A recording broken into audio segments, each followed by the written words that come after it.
Hello, this is Coach Gabriel Shaw, and in this video, I want to help you understand why your back gets stiff no matter what you try to do to open it up. And one of the reasons it does have to do with your back and your posture and the way you're holding your back position.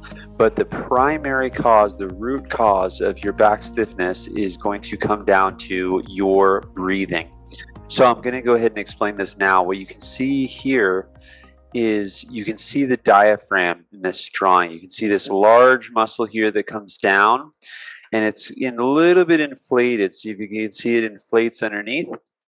When we breathe, these tissues come together. If we're breathing deeply, then what happens is these tissues slide together, this muscle pulls down, and the lungs, the ribs come apart, and the lungs inflate, or they draw in air from the outside. Right here, this diaphragm is a big muscle. You can see how big it is, and you can see how it goes all the way around. And this is the primary muscle of respiration, as many of you know that. And then we also have secondary muscles of respiration, which are our intercostal muscles. Now, if I back out of this a little bit, what we're going to be left with is looking at largely our deep front line. And we're going to come back to this a little bit later and talking about our core and why it's important to think about core function as well. We have our adductors, our hip flexors, our diaphragm, our intercostals, and some of our scalenes and neck stabilizer muscles here. So these are very, very deep muscles, and they're correlated with deep breathing, and these are the primary muscles of breathing. And what I want you to notice is that when we don't breathe deeply, because we have a culture that is so fast paced and there's so much media cycles and stimulation coming at us from all angles, and fear mongering and quick moving, our nerve systems are often in a flight or fight response. And when that happens, we start to do shallow breathing, or we stop using these deeper muscles of breathing, and we start to use more surface muscles of breathing, or what we call the secondary or accessory breathing muscles. Before we go into those accessory breathing muscles, you can also see right here, this is the transverse abdominis. We're going to talk a little bit about this later on as well. So you can see this is something that connects. This is one of the deepest core muscles that connects your diaphragms to your hips. So that's going to be important when we talk about our deep front line as well. And then if I keep adding on, you'll see some of these other intercostal muscles. You'll see your rectus abdominis, which we'll talk about later on as well. So notice how this is in front. This pulls the rib cage down into the hips, but on the front side, that's what gives you that crunch feeling. This is not what we want to work, but we want to work more the deeper muscles of our core, which again, we'll talk about later on. And then you can talk about, and then you can look at these back muscles. So these back muscles are long in this picture, but when we hold ourselves in a poor posture, they start to get stiff, and I'll explain that here in a moment. So if we come now here, keep adding on muscles, what we get to is we get to our pectoralis minor and our pec major. So a lot of these muscles that are on the surface here, including our sternocleidomastoid muscles right here, are going to be our more superior and more superficial breathing muscles, okay? And what happens when we start to breathe shallowly is we start to use these muscles here to lift the rib cage up instead of pulling the rib cage down. So if we're constantly lifting the rib cage up instead of pulling the rib cage down to inflate, then what's going to happen is the ribs are going to start getting pulled into a forward position. So I'll start, and this is going to happen chronically over time. So I'll show you what that looks like. This is an example of good posture in that deep front line, and we'll talk about that again in a moment. This is a example of bad posture. So what you can see here is the rib cage is posteriorly rotated. So the rib cage is rotated out. This is what many of you are going to have going on. You're going to be able to tell because this lower part of the rib cage is jutting out. okay? When we have the rib cage going forward, the reason why is because, again, we're using these superior and accessory breathing muscles to breathe. The rib cage starts to poke out, and what happens is we start to get this hyperlordosis. And so because we have this hyperlordosis going on because the rib cage are out, then what has to work in order to keep us holding up? Well, our hips have to work differently, and we'll talk about that at a later time. But right now we're talking about our back. What has to work to hold us up if our ribs are in front like that?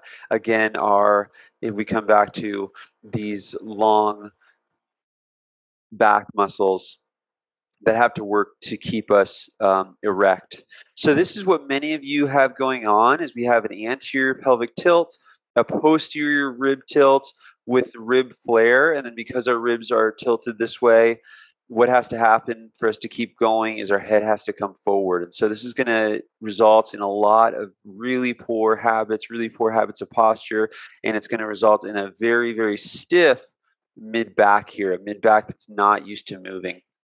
So many of you are being taught that having a rounded back here is the problem, when actually having an arched back here in the mid back is much more the problem, and these lower ribs poking out.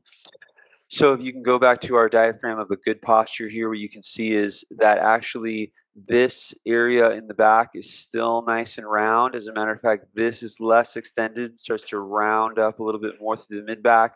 The ribs are less jutting out, and so the ribs are going to come down and together, and we're going to have a nice upright posture. This area in the upper back is still round, but the spine stays nice and straight. The muscles that hold this spine nice and straight here are those deep front line muscles, those core muscles, those deep core muscles that we mentioned at the very beginning of this video. And that's what you can see being illustrated here, okay, which is in our deep core. This is the transverse abdominis that we pointed at. This is the fascia that lines our pleural or our lung cavity. These are hip flexor muscles, and these are our adductor muscles in our inner thigh. All very important for dancing or standing on one leg and doing other activities as well.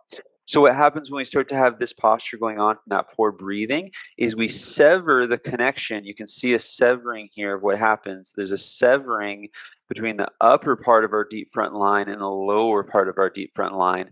So that's going to lead to really, really poor deep front line function, which is going to lead to instability. The more instability we have, again, the more our back muscles have to work, and the more stiff we get, because if we're not strong, if we're not stable, we're not able to move around. So that's an important thing to note, is that it's stability that lets us move. So we need to be stable first before we can start to move, and this instability is caused by breaking down in our deep front line. So again, what you can see is the fascia, the deep front line here. You can see that, again, the pleural cavity here.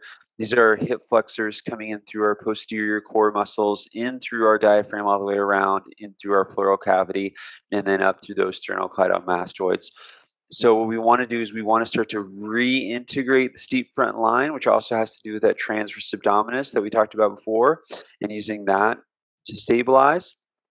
And we want to get into our deeper muscles, deeper breathing, and deeper muscles. So we're going to get into deeper breathing, and that's going to resolve the need to have this anterior rib cage shift, this rib cage poke out, that hypertonic back muscles. And we're going to get into those deep we're going to get into the deep breathing to alleviate that need to use the superficial breathing muscles that makes us stiff and make us hypertonic. And we're also going to get into our deeper muscles of our core, and connecting the deep tissues of the deep front line. And that's going to create stability, which lets us let everything else move around. So to show a little bit about that, again, we kind of talked about these breathing muscles here. You can see these are deep muscles. What we're looking at when we have quiet breathing, on the exhale, there isn't much happening. Okay, when we have quiet breathing, the exhale should be totally passive. Okay, so that's an important thing to note as well. Totally passive exhale. If we're active more on an exhale, which is something we do more in exercise and we're going to do more in class, then we can start to use some of our core muscles to pull the ribs down, and that's going to be what helps us contain or connect our deep front line. Now, again, when we talk about inspiration, inspiration is the active part of the breath. The principal muscles, again, is going to be that diaphragm, which is all the way around here. You can see this line here, and our intercostal muscles here. What we don't want to be using so much is these upper muscles that are all listed here that are going to lift the rib cage up. So we want to focus on pulling down, connecting through our deep core and our deep front line, connecting into these tissues here, less in these superficial accessory muscles, and also less into our superficial accessory breathing. Once we can start getting into those breath patterns and we can start getting into that deep front line, then all these other outside muscles here can start to relax, and once they can relax, then we can start to use them for movement and for contra-body, contralateral movement, twisting and turning, and doing all the fancy movements that we like to do. But as long as our accessory muscles are working to stabilize us, they're going to be stiff, and we're not going to be able to engage them in the types of movement that we want. So some key points to take away from that is you can go through this video again and look at the muscles that are important muscles to keep in mind with the deep front line and the diaphragmatic breathing. And another thing but the important concept to keep in mind is that your back is stiff because you have poor breathing using the accessory muscles. You have poor breathing because your nervous system is too heightened.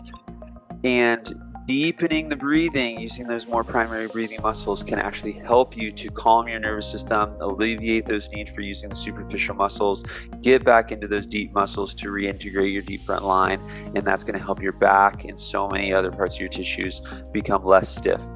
So if you're looking for more information about that, make sure to check out me out on all the social medias. Check out some other videos on my YouTube, Coach Gabriel Shaw.